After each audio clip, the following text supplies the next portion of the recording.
And we are good to go. Hello, everybody. Good afternoon in the Czech Republic.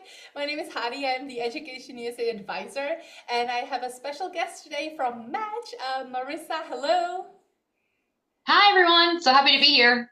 Thank you. And today we are going to talk about the university Tinder, as I love to call it, and all about that because I know that you guys who are trying to apply to American universities, you're kind of searching on your own, and it's a daunting process to find your best fit.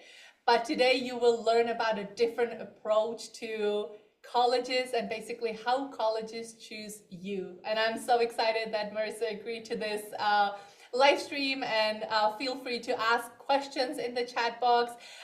Before I hand it over to Marissa, I'm just going to briefly introduce Education USA because I know that we are starting a new cohort of all of you who are graduating next year, and you are currently in the middle of choosing the schools and in the middle of just like creating the college list. So Education USA is here for you. On the next slide, you will see that our network provides free and unbiased services. So if your dream is to study in the United States and you're currently in your second or third, which would be a sophomore or a junior year in high school, and your dream is to study in the United States, feel free to reach out to me or to Marissa, which you will hear all about what she's doing with Match and so forth. We are happy to advise and to just support you on your way to the United States. On the next slide, you'll see that Education USA main center is virtual. So it doesn't matter if you live in Cheb, if you live in Ostrava, if you live in Ústí, if you live in České Budějovice, please reach out to me. We do have some American centers all around the Czech Republic, so you can meet my wonderful colleagues, and they're happy to do some advising as well. They can also lend you some books on like SAT prep or TOEFL prep if you want. But the in-depth advising is going to be with me. It can be online. If you are in Olomouc, it can be in person actually. I'm currently based in Olomouc, which is in Moravia region.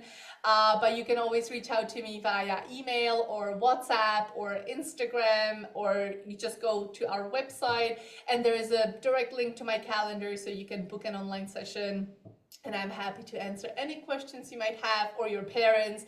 I speak Czech, so if your parents want to ask in Czech, it's fine too.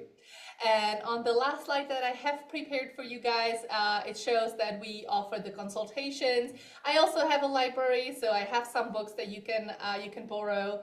And we do live streams, such as this one today about how colleges and universities choose you.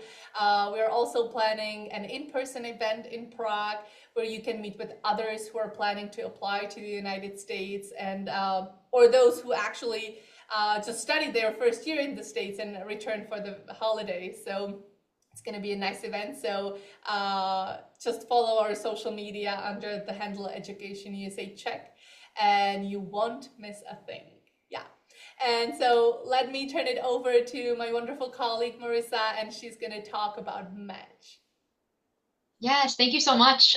So I'm really, really excited to be here. My name is Marissa Gambardella. I'm the director of kind of growth and engagement for Match. So myself and my team support students and their advisors that are navigating, right, their university search and application process. And just to echo kind of what Hani had mentioned, Education USA is such a phenomenal resource for students.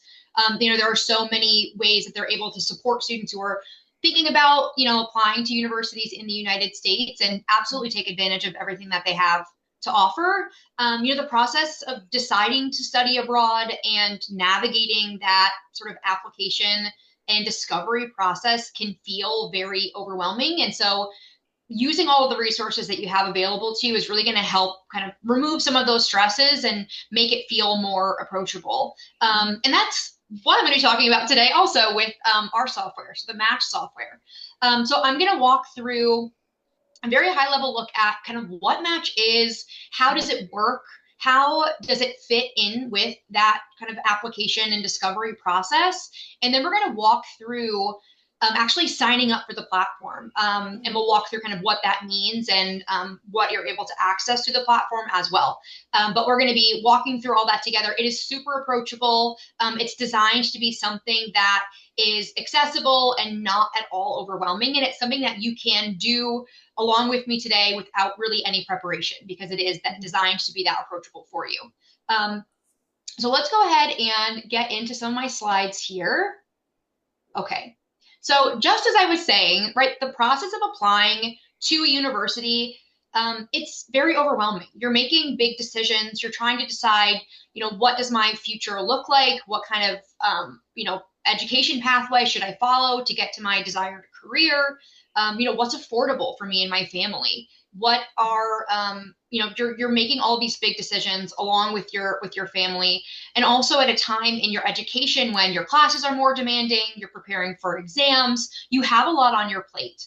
And so the process of applying to university, it's not really designed to be very student friendly or student centric. So as a software platform, we saw this sort of traditional application process and thought, is there a better way for students to be connected with universities that are a strong fit for them? And that is what led us to developing the Match program. Match has been around for a number of years, and we work with students all over the world in over 150 countries. What I will say for this current group is Match is for students either in their final year of secondary education or for students who are approaching their final year. So this would be for the class of 2026 and for the class of 2027. And the reason for that is Match is a platform that takes the traditional application process and reverses it. So rather than students applying to and pursuing universities, on our software, it's universities that are applying to and pursuing you. So that's like this idea of Tinder is this is a place where you're putting yourself out there, you're building a profile that's sharing who you are, what you've achieved as a student, what you're interested in a university, and then universities that are a fit for your profile can find you, send you acceptances and scholarships, and then you get to review those opportunities and decide which ones you are interested in. So this is a place where you're attracting acceptances without submitting any formal applications. There's a profile, which we're going to do together, but that's it. And beyond the profile, students are, of course, sharing their academic history. You're sharing at least 3 years of grades, but what you don't need are any supplemental documents. So no essays, no recommendation letters. You're just building the simple profile. You're uploading a transcript, and you're seeing, what comes to you. So a big piece of this process is kind of putting the power back into the hands of the students and also kind of just providing you with more options, more opportunities. So on Match, students are only notified of acceptances. So there are no rejections, no denials, right? You're really coming to us and saying, here's who I am, here's what I've achieved as a student, like what opportunities do you have for me? And Match will only bring opportunities. It will never bring a rejection. So that is Match at a high level. I know there's an open chat, so feel free to pop any questions in there, but I'm going to keep kind of moving forward, and next we're going to get into the process in a bit more detail. So high level, we know Match is not a place for you to pursue universities. It's a place where universities pursue students. So like, how does that work in practice? So step one, of course, in order for students to be able to access Match, you're building a profile. We're going to do that together today. The profile is very simple. It is kind of what do you want to study? Where in the world are you open to studying? Of course, for students working with EducationUSA, we're looking at US institutions, but also kind of what are your activities in and out of the classroom? What type of campus or classroom environment do you think you might prefer at university? But all questions that you have the answers to in your own mind that you won't have to check, or that they're all your own preferences. Mm-hmm. So in the profile, you're providing some of that more kind of qualitative information, and you're also sharing grades, which we'll take a look at how you're able to do that as well. So once that profile has been created and submitted, you are now eligible to receive acceptances on Match. So another really unique piece of Match is beyond kind of the reversal of the traditional application process, it is kind of how frequently students are able to receive acceptances through our software. So we have Match profile deadlines on the 1st of every month. So we'll have one coming up on April 1st, May 1st, June 1st, July 1st, all throughout the year. So for the next few months, universities will be delivering acceptances still to the class of 2026. So starting in July, that is when students in the class of 2027 will begin to be able to receive acceptances through Match. And the reason for that is you do need to have 3 final years of grades added to your profile before universities are able to evaluate you for admission. But so let's pretend I'm a student, I'm following along today, I'm building my profile, I click to submit it. My profile will be entered into the April Match event. And when I say event, I mean universities logging in, reviewing your profile, sending acceptances. So around the 3rd week of April, those offers and opportunities will be released. Students get email notifications. You would know to log into Match and review the acceptances that have been delivered to you. From there, right, remember, this is like a reversal of the application process where you get to be the decider. So universities are coming to you, they're knocking on your door and saying, we want you on your campus, we're offering you admission, we're offering you a scholarship, and then you are logging in and you're responding to the offers that you are interested in. So you're able to say which opportunities you like or don't like. And the best part is there is no commitment that you're making. Almost all students that access Match are doing this as part of their application process. So you can still go and apply and pursue universities directly. You can work with your EducationUSA advisor to build a list, and you can absolutely pursue universities independently of Match. But at the same time, you have your Match profile that's attracting more opportunities. To go along with the Tinder analogy, when you're on Tinder, when you're on a dating app, you're still going out and looking to meet people, right? At wherever it is that people meet, right? You're still going out and meeting people and connecting with them and pursuing opportunities. And Tinder is your way to bring more options to you that you might not be connecting with in that face-to-face, activities that you're doing. That is exactly how Match fits in. You are still pursuing, applying to universities, researching, but you also have this really simple profile that can attract more opportunities for you. So that when it's March of next year and you have all of your acceptances laid out in front of you, you have as many well-matched university options as possible to choose from. That is our goal. So that is Match at a high level. I don't know if, Hani, is there anything you want to add before we get into the profile building piece, or anything you want to emphasize? No, I actually just love that it brings opportunities. And I have seen some of you guys who just texted me like, hey, I got rejected, I got waitlisted. It's not gonna happen here, like this is gonna bring you joy. And that's what I love about Med. So I just wanted to highlight that it's just gonna make you feel good about yourself. Yeah. Yes, it's a really good way to reinforce like you are wanted on campuses, you are a really incredible student and individual, and there are many, many universities out there that would benefit from having you as part of their student community, for sure. Okay, I think my next slide is, so our next step is to actually log in and start building our student profiles. So you'll see here on the screen, I have created a really short link that you're able to type into your address bar. So you would type in bit.ly/edusacr. I would try to maintain like the capital and lowercase here. So I'm going to leave this up on the screen for maybe like 30 seconds to allow anybody to that needs it to be able to access it. And I don't know if people are able to see the Zoom chat, but I can pop it into the chat as well. No, they cannot, but I'll pop it into the Facebook live stream chat. It's fine. Yeah, so this is the link here. And you'll know you're in the right place because the page you land on will look like this. It'll have the Match logo. It'll say Match puts you in the driver's seat. It's there. And so I'll leave this up for another like 15 or so seconds. And then I will switch screens. It's great. It's the education. Yes, it is your custom link. Yes. And so you'll follow that link. You'll be brought to a page that looks like this. And then it's going to walk you through the profile building process, which I'm going to switch my screen in just a minute, and we'll walk through that together. But on that screen, you'll see you can input an email address to sign up, or you can use a single sign-on with Google or with Apple. I'm going to do the email address myself when I switch screens. Okay, we have some thumbs up, so I think that we can go ahead. Yeah. Okay, cool. So I'm going to switch my screen that I'm sharing. Okay, so you should be on a screen that looks like this, right? We have the Match logo here up at the top. Match puts you in the driver's seat. So this is our sign up process. So I'm going to be inputting an email address in here. You can use a single sign on with Google or with Apple if that's what you prefer. For the email address, just double check and make sure you don't have any typos here.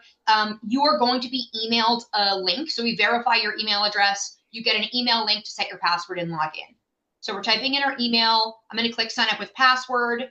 And then I'm going to go to my email address and look for that activation, or my email inbox and look for that activation email. The email comes from Match Support. So it'll say Match Support, please activate your Match account. And you'll see there's a link to say click here to set your password and complete your profile. So I'm going to open that up as an incognito window.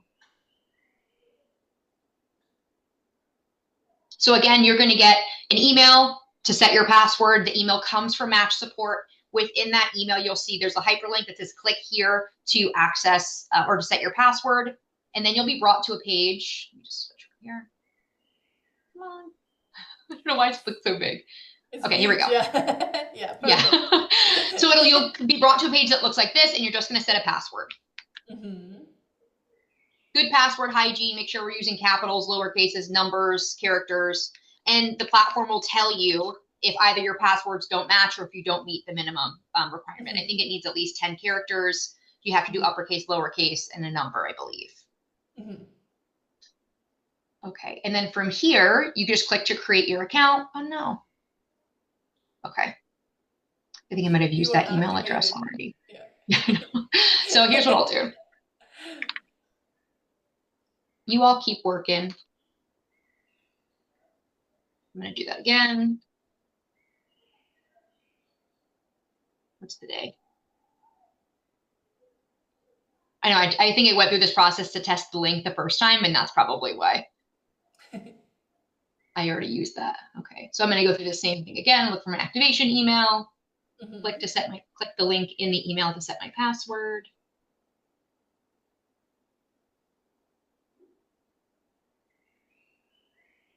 And now it should let me go. If you're already on the next screen, which we'll see in just a moment, you can start filling in some of the fields here. First, you're going to be asked to accept the terms. One thing to keep in mind, we are GDPR compliant. We do not ever sell student data ever. You are fully in charge of who you share any information with and when, just to highlight that. So the very first thing you'll see, and I'll zoom in here, is just asking you some basic information. So your name, your date of birth, you're just going to work through and you're going to provide responses to these questions. Your high school name? Czech language, we use like the what do you call it? Like there's like ch, and so forth. So we just put in American style, like no hačky čáky in the Czech language. So we wouldn't put like the ch, and so forth. Okay. No, I'm just telling that to the students. Just please, like, don't use any, You mean like the date, for the date of birth, like year, month, day? No, I was talking more about the names. Like, I am Hurkova. Oh, the accents? Which has the, yeah. So you don't use that. Yes. I know, unfortunately. I'm sorry. No, you're good. But then for your school name, you can type in the name of your secondary school here. If it doesn't exist in our system, you will see the opportunity to add it. So you can always create a new high school, and it would just ask for your city and then country of the school. For me, I'm just going to pick my general test school, so Global Match International School. But again, if your school does not exist in our system, you can it'll prompt you to add the school. And then graduation month and year, I'm just going to put May. I'll put 2026, but it's whenever you are completing secondary school. Gender identity. And then phone number. This is not a real number, so don't try to call it. And you can put in your country code. We don't send text messages internationally currently. So even if you check this box, we're not going to be texting you. Okay. And then once you've responded to all the questions, every question on this screen is required. But as we move through profile building, this red star, the red asterisk, this denotes a required question. So everything on this screen is required, and only once you complete all of these fields will this finish button light up and you can click to complete this step. Mhm. And then once we do that, we are in kind of the main part of our profile. And so once we're in here, you'll see there is a required section. This is what I'm going to work through together with you. So there are 4 modules here. There's basic profile, transcripts, grades, and scores, regions and languages, and search criteria. So those are the sections we're going to work through. But if we scroll down, you'll see we have a few optional sections here as well, which if we have time, I'll talk us through these sections. And we can go through those questions as well. But I want to focus on making sure we're getting through this About You section, which is required. So profile, again, this is where you're going to do all of the input, respond to all of your questions. The offers tab is going to be when you have acceptances, where they are delivered. And then we have chats and documents here as well.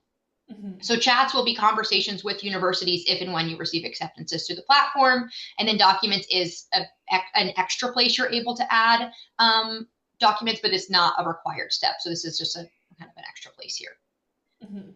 So in profile, when we're going to click into basic profile, but what you'll notice right away is this section is actually already completed. So in that first sign up stage where we're adding our name and our birthday, we've provided all of the required responses to this section. So I'm still going to click in. You'll see this button says update. So in addition to those required questions, there are some optional questions here as well. So if you have a preferred name, you're able to add that. And if I scroll down, you'll see there are some other kind of pieces of demographic information that you can provide a response to: your country of birth, kind of contact details, parent and guardian information. This is optional in order to receive acceptances. So you don't need to fill this in right now, but in the future, when students receive offers and they would like to respond to them, at that point, you would need to provide permanent address and these details. So to get yourself kind of ahead of the game and to save yourself that step in the future, you can provide responses to these questions ahead of time, but you're not required to. Mhm. Okay.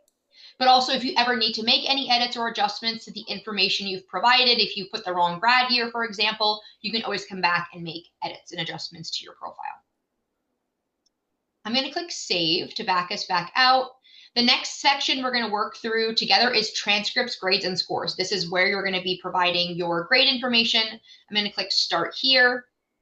So in order to be eligible to receive acceptances, you need to share, as I said, at least 3 final years of grades. So for students in the class of 2026, that would be final grades from years 9, 10, and 11. And if you have mid-year grades from your current academic year, I would encourage you to share those as well. For students in the class of 2027, you would need to have your final year 11 grades to upload before you're ready for university review. Another thing I would recommend, you'll see we have the ability for you to enter your grades manually. Because you are working with Education USA versus a school-based counselor, we would strongly encourage you to upload a transcript to demonstrate your grades. Just because as a university, when they're evaluating you for admission, seeing a transcript document, it just makes them more comfortable providing an admission decision versus self-reporting your grades. Mhm. So in order to upload a transcript, you just click on Add Transcript, and then you would upload that file here. So any document, so prior to graduating and completing secondary school, all of your transcripts would be in progress. Now, you may have switched schools, you may have individual maybe report cards or mark sheets, and you don't have one big transcript. You are able to upload as many documents as you need to demonstrate that 3 years of grades. So you might have a report card from year 9, one from year 10, one from year 11. You can upload those 3 as 3 separate PDFs. That is not a problem. Documents do need to be, if they're not issued in English, you would also need to upload an English translation of that document. And it does not need to be an official translation. It can be something unofficial, is fine. But you'd be able to upload those here.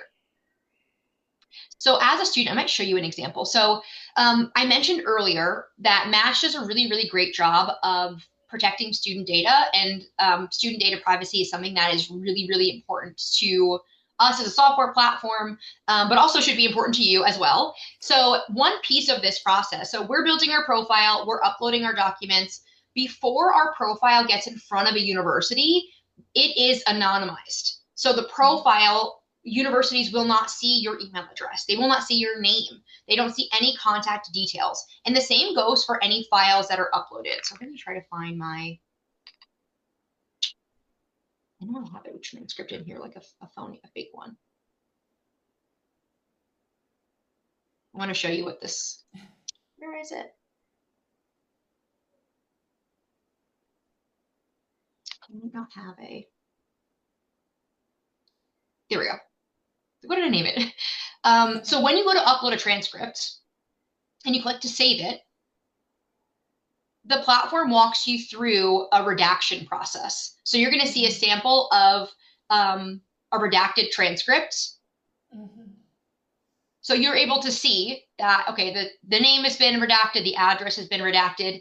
If for whatever reason you're looking at this file and information that should be redacted or hidden is not, you can say, so down at the bottom here, you can confirm like, yes, this looks good, or you can send it for a manual redaction, which means like the automatic redaction missed something and you want us to go through and redact that information manually. But you're able to see what the document will look like from here. Mm-hmm. And I'll say, yes, looks good. And then that's that. That'll be, and you, again, if you're uploading multiple documents, you'll be walked through that each time.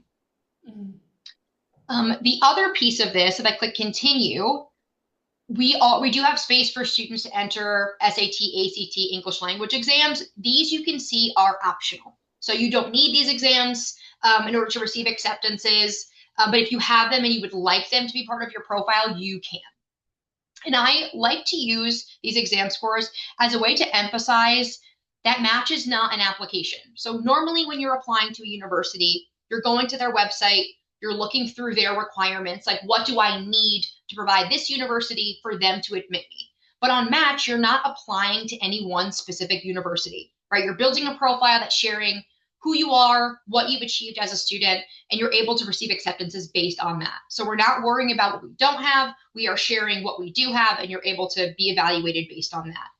And with that said, if you're planning on taking one of these exams in the future, if you're building your profile now, and maybe you're taking the SAT in July, or you're taking the TOEFL next month, you can always come back and add those scores at any time. So even after your profile has been submitted, you are always able to come back and make edits and adjustments, whether that's a test score or whether that's a program that you're interested in. This is a profile, right? So even after it's submitted, it can still be edited. Mm-hmm. Okay. So if I click done here, you'll see, because I uploaded that sample transcript, that section is now complete as well. So you'll know that a section has been completed and you've responded to all of the required questions because you'll see this green check mark and the button will say update. Mm-hmm. If a piece of information is missing, let me actually do this quick.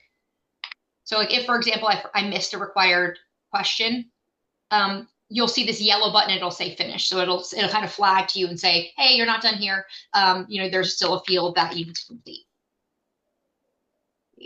Okay. So believe it or not, we are halfway through our profile. So the next section, and you'll see when I click in, again, all of these should feel very manageable and approachable and not overwhelming.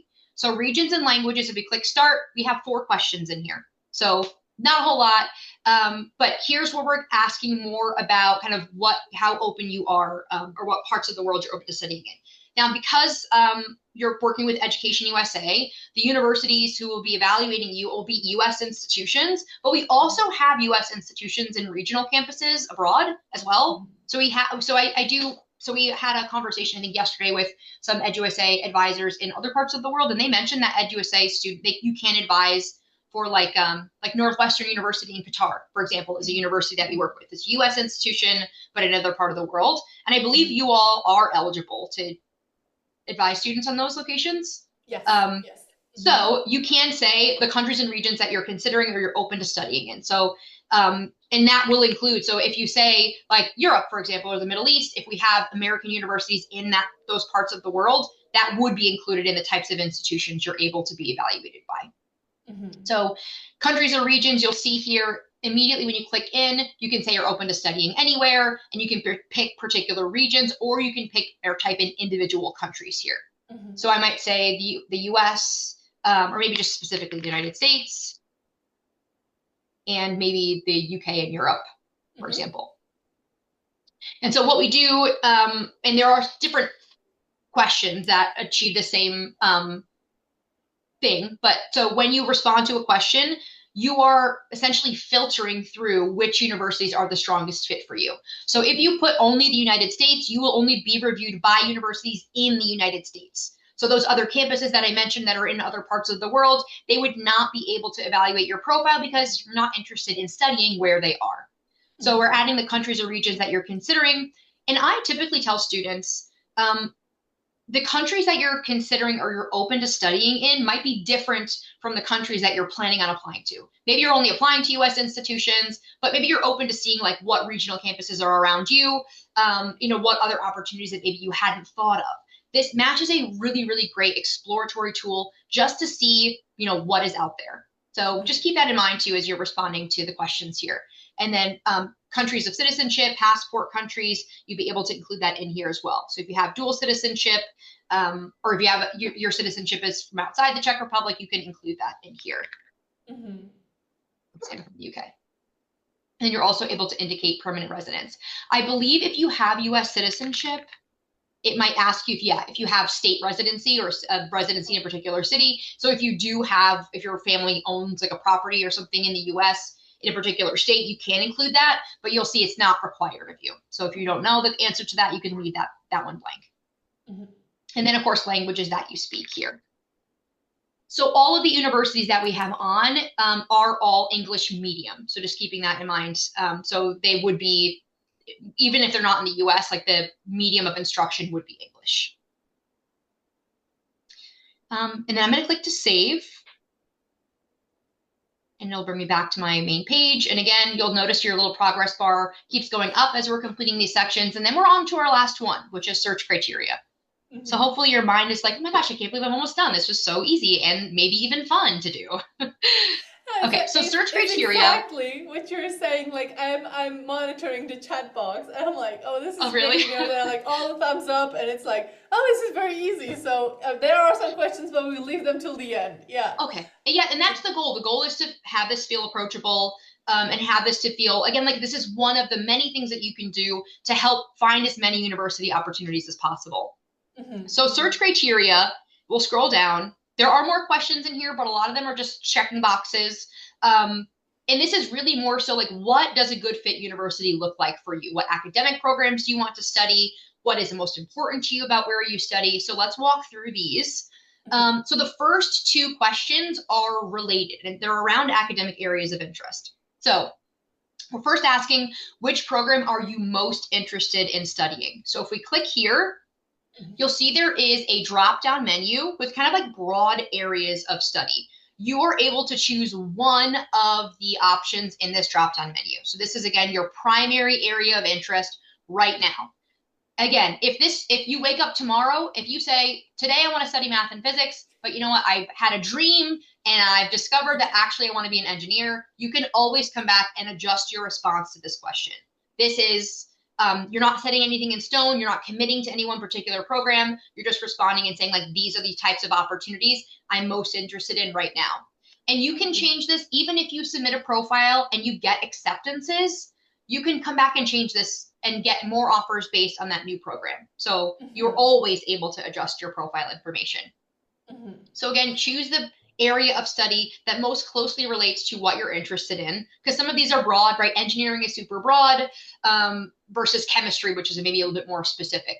So we're picking one of the options here, and then the second question is fully open-ended, and you can add anything in here. So maybe more specifically, you want computer engineering or aerospace engineering, but maybe you're also considering computer science or marketing or art, fine art. Like you can, anything in here. So you'll notice in the first drop-down menu, there is not an undecided option, and that's because we allow you to put as many secondary programs as you would like. So you're saying, I'm most interested in engineering right now, but these are the more specific, like I'm also considering all of this. And this is, again, to make sure that the universities that are reviewing your profile have the program that you want to study. So this is another one of those filters. If you want engineering, you're going to hear from universities that offer the programs in your area of interest. And then as we scroll down, you'll see, so a lot of these are optional, but again, the profile is so simple. I strongly encourage you really should be providing responses to these as well. And if you don't feel strongly, as we'll get to these in a moment, like you can say that you don't have a strong preference, that's fine. But the next question is asking, what is most important to you about where you study? So we have 5 items here. we're going to ask you to rank with 1 being your highest priority and 5 being your lowest priority. And the way I like to frame this to students, when you're on a university's website, when you're researching and you're trying to find universities that are a good fit for you, what are you looking at? What's the first thing you go to check? Is it the cost? Is it whether they have the program that you want? That is what would be your highest priority, right? First, I want to make sure they have engineering. Okay, that's my number 1. Then I want to make sure I can afford to attend. That's my number 2. And then location, work experience is 4, and extracurriculars are 5. This is going to be different for everyone. Everyone has different priorities, and the system it does require you to rank them. So if you try to put 1 in all of the boxes, it's not going to let you type it in. So you do have to actually use 1 through 5. Mm-hmm. And then scrolling on, you'll see we have a few. These are now more about campus, classroom environment that you think you might prefer. And then again, if you don't feel strongly about any of these, it's okay to say that you don't have a preference. So this first is asking whether you prefer a traditional college campus versus an urban environment. What we mean by that, urban environment would be a city. So imagine a university in Chicago, in New York City, versus a traditional university campus is a bit more like suburban, more removed from a city environment. And I always think of this as like how college or university is sometimes depicted in a movie where there's like a quad and people throwing a frisbee around, like that type of thing. So again, if you feel like I always wanted that like more enclosed campus experience, you can indicate that. And if you're like, I haven't thought about that, I don't feel strongly one way or the other, you can say you have no preference. Mm-hmm. Same for campus size. If you've always wanted that big campus experience versus a smaller campus, it's totally your prerogative. Mm-hmm. We have a question here related to religion and how important religion is to you regarding university's culture. So especially within the US, there are universities that have a level of religious affiliation, but it's not something that you feel as a student. It doesn't impact student life. It's there, but it's not meaningfully influencing your university experience. And there are other universities that have a religious affiliation that is more deeply tied into your campus experience. They might have services you have to attend. You might have to take certain courses. So you can say here, you prefer universities that don't incorporate religion, like into my student experience, or if you're open to that, you are able to indicate what religion, or you can say, I haven't thought about it. So again, this is more for those institutions that actually incorporate religion into, you'll feel it as a student, versus some schools that have like a loose, they have a religious affiliation, but it's not something that influences student life. And then again, this is like a US-centric question, but there are things called minority serving institutions here. We have a little explainer text here. So these are, like you might have heard of like HBCUs in the US, historically Black colleges and universities. So this is universities that have a history of being minority serving. Mm-hmm. And if you're open to those or not. We only have a couple of questions left here. I want to take a minute to really talk about this next one, which is talking about your maximum annual budget for tuition and living expenses. So total out of pocket, like what is affordable for your family each year. So we're asking you to choose a range. If you don't know, if it's a conversation that you haven't yet had with your family, it's okay to say that you don't know. I would encourage you to have some sense of what is affordable for you, especially as if you're in the class of 2026, like for sure right now, but also as you're getting ready, if you're in the class of 2027 or earlier, and you're getting ready to start list building or really starting to think about the university application process, and I'm sure this is information you're getting from your advisor as well, having an idea of like what is affordable is really going to help make sure that you are pursuing opportunities that if you were admitted, you would be able to pursue, right? So when you're building your list, understanding, whether you could afford to attend an institution if you are admitted, it's important to have that sense of what your budget is. So on Match, we have universities that are, typically we tell students in these 2 budget ranges is really where you start to have university opportunities. We have universities that are able to meet full financial need, but it is very, very rare. So it's a very small number of institutions that we have that are able to do that.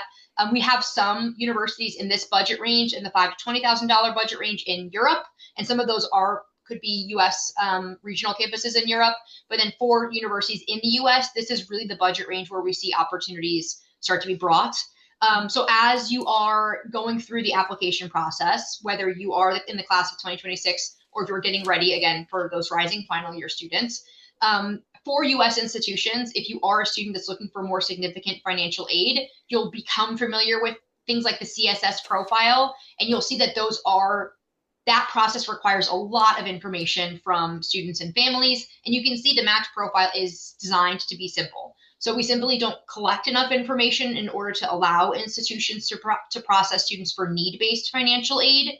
So the universities that we have on are offering students merit-based scholarships. So based on your academic performance, we don't have universities that are providing really need-based scholarships at this time. Mm-hmm. Okay, so just being mindful of that when you're to set expectations as well when you're building your profile about what types of opportunities are on Match. And then the next question here is, again, if you're in the class of 2026, you may have started submitting applications. For students that are in their rising final year, you likely will not have submitted anything yet, or I would be shocked if you had. But if you have applied to universities, you're able to indicate where you've already submitted applications. And then if there's any overlap, so if you have already applied to particular institutions and that university is on Match, we would not have that university review your profile again. Right? You've already been evaluated for admission. This would not be a new opportunity for you, and we really want to make sure that we're providing students with new university options. But then if you have universities, if you are list building in your class of 2027, you can indicate which institutions you are interested in or excited about here. Okay, and then if I click save, then I will have completed all of the required sections, and you'll notice this publish button is lit up. I can click and submit my profile. So that took us all of what, 15 minutes, 20 minutes? So super straightforward. What I want to go through now, and if you're still working through any of these questions, keep at it, right? But I want to show you these two optional sections here. So for consents and disclosures, if we click this open, again, these are optional questions to provide responses to, but they will become required if you have acceptances that you want to respond to. So just like your permanent address, you don't have to fill this in right now, but it will save you a step if you have acceptances that you go to respond to. And these are all sort of typical, like, legalese type questions that you'll see on like the Common App or other US applications. So these aren't like unique questions to Match, but we also ask for you to confirm like consent to saying that the information is accurate. And then when you're matching with universities that you're going to be sharing your information with them. So you can save this ahead of time to save yourself that step in the future. Mm-hmm. The other piece, which is, I think, a little bit more fun than consents and disclosures, is going to be preferences. So if we click open preferences, this is your ability to share more about your likes and dislikes, activities in and out of the classroom, just more about who you are as a student. So you're able to share here the classes that you like. So for me, I always enjoyed history. Like, what classes were you excited about? What did you like? And this doesn't have to be classes you're currently taking. It can be really anything from your secondary school career that you like. And then any classes that you don't like. So I never really liked math, or like chemistry was not fun for me, physics. And the reason providing this information will help universities better understand what types of programs are a good fit for you. So if you are interested in studying business, but you're like me and you really don't like math, that would tell a university maybe accounting is not the best area of business for this person. Maybe we can look at, marketing or business administration, that sort of thing. Mm-hmm. Extracurriculars are going to be school-based activities. So if you play a sport, if you participate in Model United Nations, if you're the president of your student body, if you volunteer to, with younger classmates, with year 5 students, you're able to include all of those school-based activities, as well as any activities outside of school. So if you are involved in your community, if you do any volunteering, that you're able to indicate that here as well. Mm-hmm. And then your dream job. So we even have it written in here that it's okay if you don't know what you want to do. You might know exactly, you might know you want to be an engineer or an astronaut or a teacher. Like, that's awesome. If you know exactly what you want to do, you can put it in here. You can list multiple job or vocations in here, but you may not know what you want to do, or you may have an understanding of like an area of work that's interesting to you, but you don't have an exact job title, but you maybe want to do something where I work with children. You can be kind of more general in here, and a university would see that and they would know, okay, we have human development and family studies. We have programs in that area that maybe, you hadn't thought of before, but that could lead you down your chosen career path. Mm-hmm. So again, this is optional. I would encourage you to fill in if you have the time. But then when your profile is completed, I understand maybe many of you don't have this transcripts piece. You might have to work through getting that. But when that is done, when everything has been uploaded, you can click here to publish your profile. And that is your final step. So that is submitting your profile. And once you've done that, so let's say I've submitted my profile, but I want to go back and change my preferred academic program, and I click save to record my responses, you'll see I need to publish my profile again. So just keep that in mind. If you make any edits, you need to click publish profile to push that new version of your profile forward. Mm-hmm. I do want to show you next, like what offers will look like, but I thought as I'm transitioning to that, honey, if there are questions that came in, I'd be happy to kind of talk through them while I'm pulling up another student account to look at what offers would look like. Yes, so perfect. There was a question about the Duolingo and the SATs, because typically when students are used to the traditional process, they look up the school that they're applying to, and there is the minimum required score. So what score is good to put for the Duolingo and SAT score to match, to be kind of considered and not ruled out by schools? So for a lot of institutions, right, if it's let's say you have a Duolingo score that you're happy with, that you're planning on using in other applications, like then you can upload it. If it's a score that you're not happy with, or that you wouldn't be planning to use in a traditional application, maybe don't upload it. So it would really kind of be at your discretion. For the SAT, a lot of universities use that as like maybe for demonstrating English proficiency, for example. But so I think it would be kind of the same thing, where if this is something that if you're applying to a particular university, you have a score that you're planning on using in your traditional applications and you want it to be shared with universities on Match, I would share it. If it's something that you're not super happy with, then maybe don't share it, if that makes sense. But so it would be... you guys who are lost, like my recommendation is for Duolingo, like 130 is something that I'm happy with when students tell me that they get 130 points. So that's something that, and for SATs, it depends. There's also a question about how many institutions does Match work with in the United States? I think we have like around 200 university partners, and of our university partners, 75% are in the United States. And of the 25% that are outside of the US, I think most of those are US regional campuses abroad. So most of the institutions that we work with are either in the US or a US regional campus. Perfect. There is a question about finances, because you showed us those boxes and so forth. So if we get accepted with the merit-based scholarship and they don't take into account the need-based aspect, can we get that later? Because apparently they're gonna get the offer already. But if there is a need base and they're happy to fill out the CSS profile, can it be incorporated with the offer later on? That's a great question, and I don't think I did a good job of explaining this when we were looking at the budget ranges. So on Match, right, there are certain questions that you provide responses to that will filter which universities can send you an offer. So one of those is the country preference. Where are you open to studying? One of those is the program preference. So like, what do you want to study? And the third really big piece of that is the budget. So the idea is you would only be reviewed by universities that are affordable. So if your budget is, 20 to 35,000 US dollars, you would only hear from universities that fall in that budget range, or who we know can offer you a scholarship to bring the cost down to within the budget range.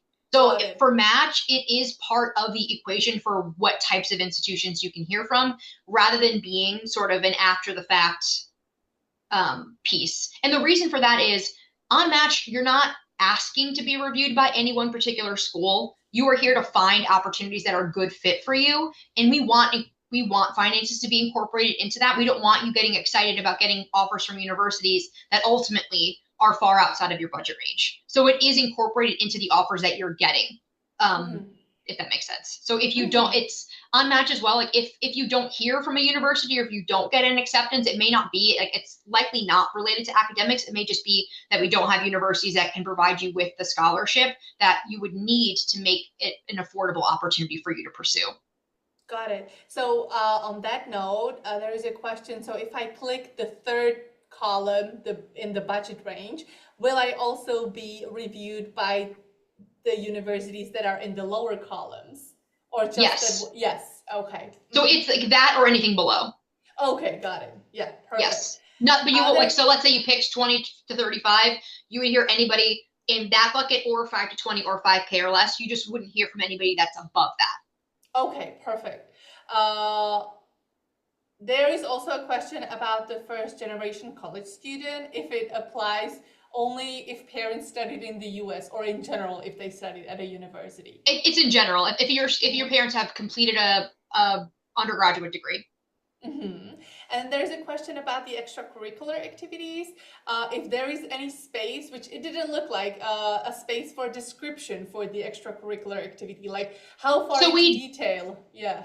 Yes. So that is meant to be more of like a bulleted out list versus in more detail. But, and this is a good, let me share my screen again. So I've logged into another student account that has some example offers in it. But if you have, so I mentioned there are no supplemental document requirements. You do not need to upload a resume. You do not need to upload a personal statement. If you have something that you want universities to see, if you've prepared a CV that is in great detail and you want to be able to upload that, you can. You can add anything extra if you're an artist and you have a portfolio. If you have a recommendation from an internship that you're really proud of and you want to share it, you can add a number of supporting documents. It's just not required. But if you feel like this is not really doing me justice, I want to share more of my achievements, I want to share more of my background and my activities, you can absolutely upload something additional to your profile and universities will see it. The way I frame this to students is if you have a document that's already been created that you have access to readily and easily, upload it to your profile. What we don't want students to feel like they have to do is to create or find new documents to upload here. So I would say most students do not upload any supplemental documents. So don't feel like you're behind or you're not as competitive if you don't have them. But this is a space that you can use if you would like to. Okay. That's helpful. That's perfect. And there's a question if there is a place to, like, of course, there is a place in my documents where you can, guys, upload your school honors, so if you have any language certificates or any diploma, so I would put it in here. Yeah, for sure. Yes. And we have a number of different options in here.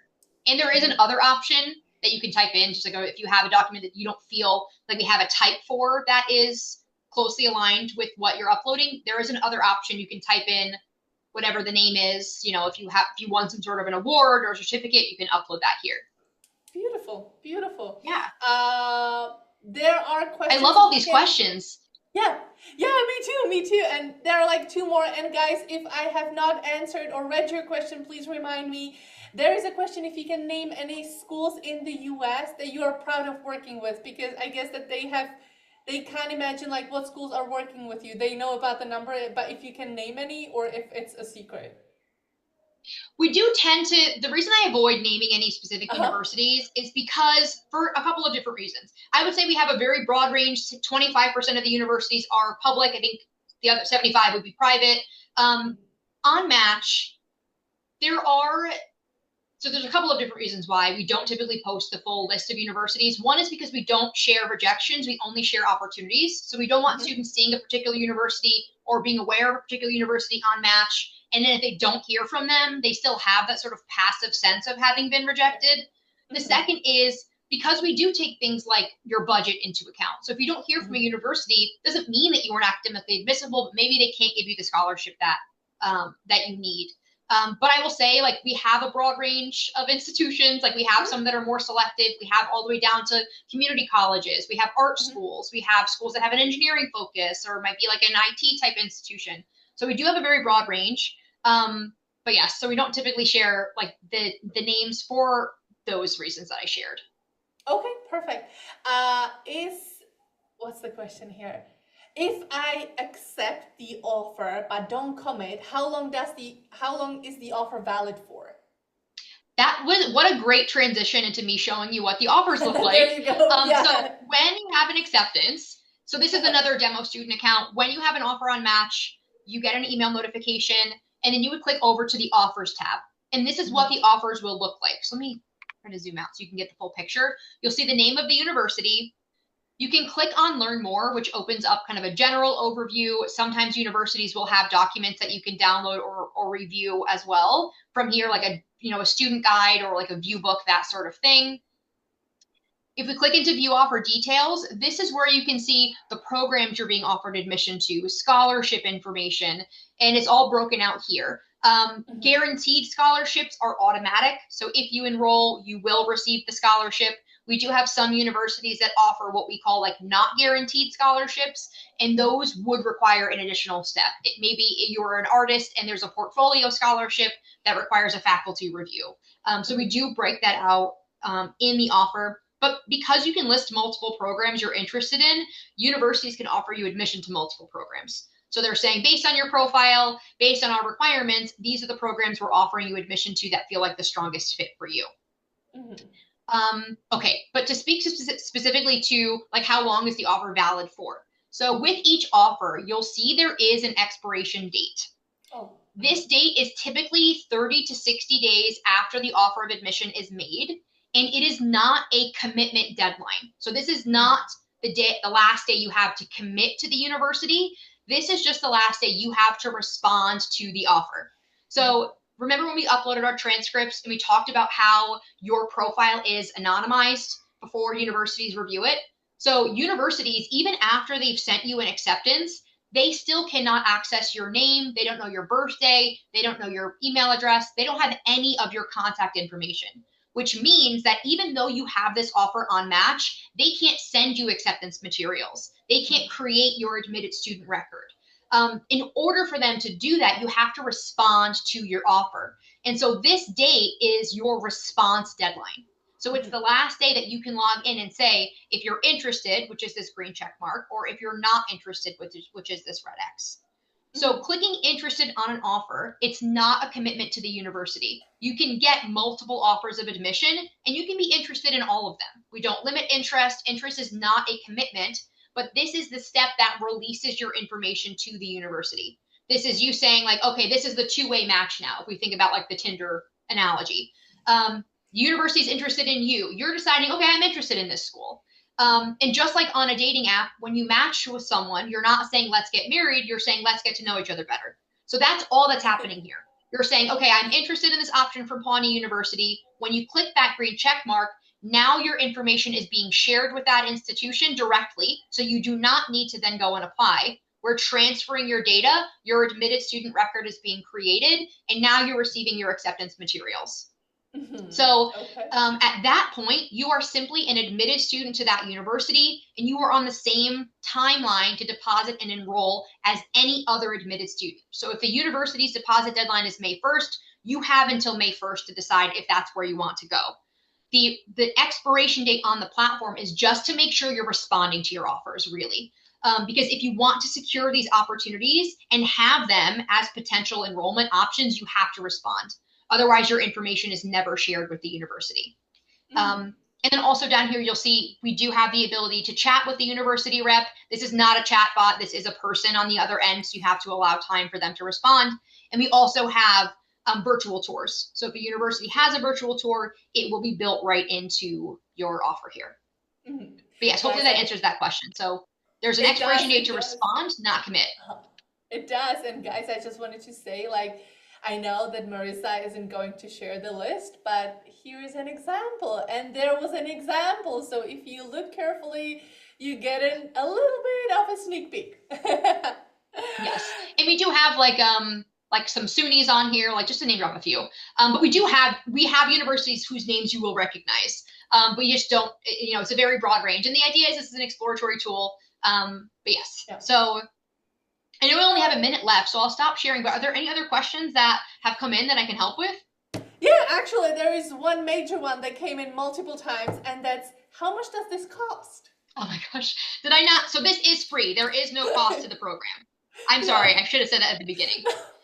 So there is no cost to build your profile. There's no cost to submit it. At no point, there are no application fees. There's no cost to click interested. Of course, should you want to enroll at one of these schools, you would have to pay like your deposit and tuition and all of that. But this is a free resource for students to use. There is no cost. That's why I'm so happy we had this live stream. You guys, you know that Education USA offers free services. I'm happy that we can collaborate with Match and you just get to explore your options more. And I know that, as I said, selecting colleges can be tough and it can be exhausting. So this is bringing opportunities to you. So please take advantage. If you have questions, Yes. Marissa is here. I am here. Use the link. I might have access to your application. So if I see that you have a problem, we can log into it together and resolve it together. So good luck, everybody. Thank you so much for being here and looking forward to using your Match accounts. Take care. Yes, thank you so much. It was wonderful to have this opportunity to speak with you all, and thank you so much for organizing, honey. Thank you. All right. Bye, everyone.